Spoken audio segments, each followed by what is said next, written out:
Fleming. Yes. That was the one I want to ask you about. Okay, please. Because I live in McCormick, and we've got a lot of historians there. And it was a story I have never heard before.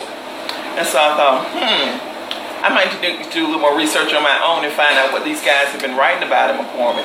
Because we've got a couple of real prolific historic guys, if you will, in our community who've done stuff. And I don't ever remember hearing about the uprising, Parksville, Edgefield, you know what you want to call it, because McCormick was only formed in 1916 as a county. We were taking up parts of several different areas. Right. So I think that's going to be an interesting thread for me to pull. Yes. As I start looking through stuff again. It's definitely going to be interesting, and that's one of the things that the book does. At the very beginning of the book, it teaches you what Edgefield was. How it wasn't Edgefield at the beginning, it was actually the 96. How you had to break all of that up. You had to go to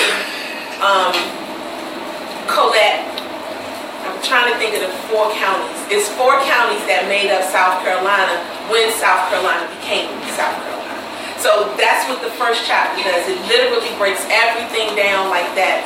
You start with knowing it as the Carolinas, and then they break up in 1729 as South and North Carolina, and you had these 4 counties.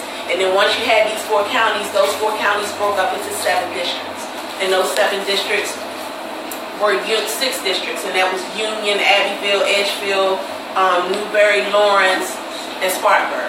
And you had those districts that were set up, and then afterwards it broke down again because they didn't like something, but then they took it right back to the overall district. And then it shows you how each district started to form places like McCormick, Aiken, Saluda, all of those. So you have to know that in order to do the search here. That's definite. And I didn't realize how important that was until I started doing my research in Edgefield, and I'm like, man, I gotta learn lines. Oh my God, like I gotta know post dates. Oh my goodness, I need to do geography.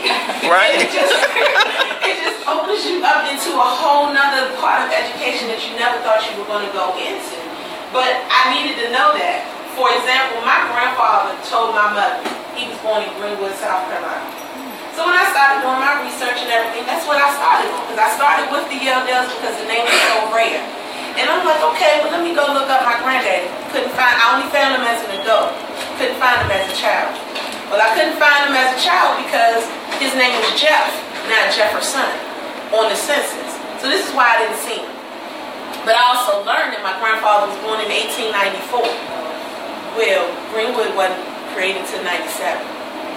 So he wasn't born in Greenwood. He just wasn't. He was born in Edgefield. And a lot of our families were actually born in Edgefield. Not McCormick, not Saluda, not Aiken. And you got people that think that, oh, we start here. No, you got to go further because that's why you can't find them. And then another reason why you can't find them is that during that time, you have to think all the way back. South Carolina was the 8th or the 9th. South Carolina and North Carolina were the 8th and 9th colonies that were formed. So because of that, you're talking about the beginning of America. And because you're talking about the beginning of America, then you're also looking at the fact that Georgia really wasn't a state yet. Right. So parts of Georgia was part of South Carolina. So if you don't find your family in South Carolina like you think, guess where they are? They're in Georgia. They're in Georgia. And you didn't realize that. It didn't even dawn. I see your face like, I didn't even think about it. But that's what it is. You know, sometimes, and you have to look on both ends. So on certain areas, you might think your family was in South Carolina, but it was actually North Carolina. You might think your family was in South Carolina, but it was actually Georgia. So it depends on where you are, on what lines you're doing. And they drew lines so much. They changed those postal lines so often that even the people that was living there didn't know that they changed the postal line until later on, like, oh, I don't live in Greenwood no more. I live in Aiken, or you know, something like that. But parts of certain places, like Jackie said, made up certain areas. So Edgefield made up part of Greenwood, but then Greenwood made up part of McCormick, Aiken, and Saluda. So you got all these different places and pieces, and you thinking your family is from here, and they're really not. They're really from this part, and that's how you'll end up starting to find them.